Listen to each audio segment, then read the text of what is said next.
வணக்கம் நேயர்களே. இனிமேல் இலங்கையில் வாகனம் ஓடுகின்றவர்களுக்கு ஆப்பு வைத்தது அமெரிக்கா. இலங்கையில் வாகன சாரதிகளுக்கு அமெரிக்கா எப்படி ஆப்பு வைக்க முடியும் என்று நீங்கள் யோசிக்கலாம்.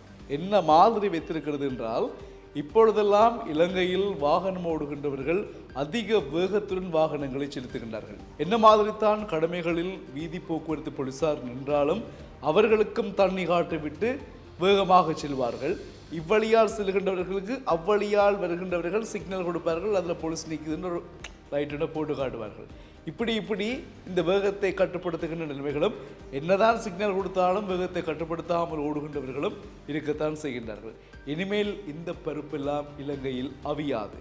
ஏனென்றால் அதற்காக அமெரிக்கா இலங்கைக்கு ஒரு நவீன கருவி ஒன்றை கொடுத்திருக்கிறது. அந்த கருவி என்னவென்றால் ஸ்பீட் கன். இந்த ஸ்பீட் கன் என்றால் என்ன?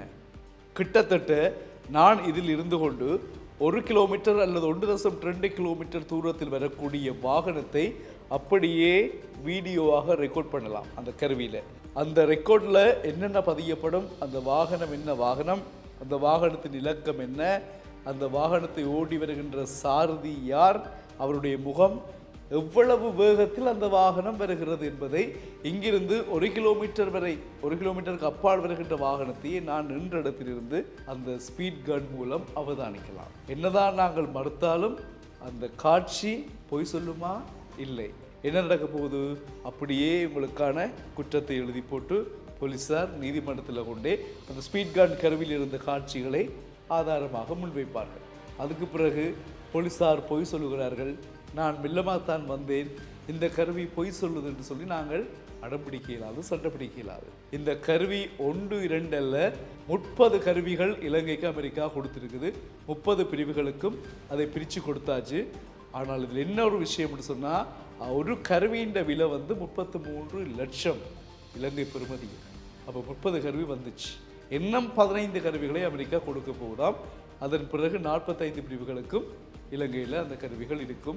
அந்த கருவிகளை வைத்துக்கொண்டு போலீஸார் அப்படியே நின்ற இடத்தில் இருந்து கொண்டு பார்ப்பார்கள். ரைட், என்ன வாகனம் வருது, வாகனத்தின் இலக்கம் என்ன, யார் ஓடி வாராங்கள், எவ்வளவு வேகத்தில் வருது. அப்போ உங்களுக்கு சிக்னல் தான் வரும் மாட்டுவார், நீங்கள் வேகமாக வந்தால் நீங்களும் மாட்டுவீங்கள். அவதானமாக, ஆறுதலாக, மெதுவாக செல்லுங்கள். இது ஏன் நாங்கள் இவ்வளவு கஷ்டப்பட்டு இந்த செய்தியை உங்களுக்கு தருகிறோம் என்றால், என்ன கஷ்டப்பட்டு என்றால் உடனடியாக தர வேண்டும் என்பதற்காக. ஏன் தருகிறோம் என்றால், 2025ஆம் ஆண்டு ஜனவரி மாதம் 1ஆம் தேதியில் இருந்து பிப்ரவரி மாதம் 26ஆம் தேதி வரையில் அதிக வேகமாக வாகனத்தை செலுத்தி அந்த வேகத்தினால் உயிரிழந்தவர்களின் எண்ணிக்கை மட்டும் இலங்கையில் 341 பேர் வாகனம் வேகமாக வந்ததால் விபத்துக்குள்ளாக இறந்திருக்கிறார்கள். இப்போ ஜனவரி 1ஆம் தேதியிலிருந்து பிப்ரவரி 26ஆம் தேதி வரைக்கும் இந்த நிலைமை நீடித்தால் கிட்டத்தட்ட ஒரு மாதத்துக்கு 15-16 பேர் அதிக வேகத்தால் வாகனம் செலுத்துகின்றவர்களால் இறக்கின்றார்கள். நிலைமையை யோசித்து பாருங்கள்.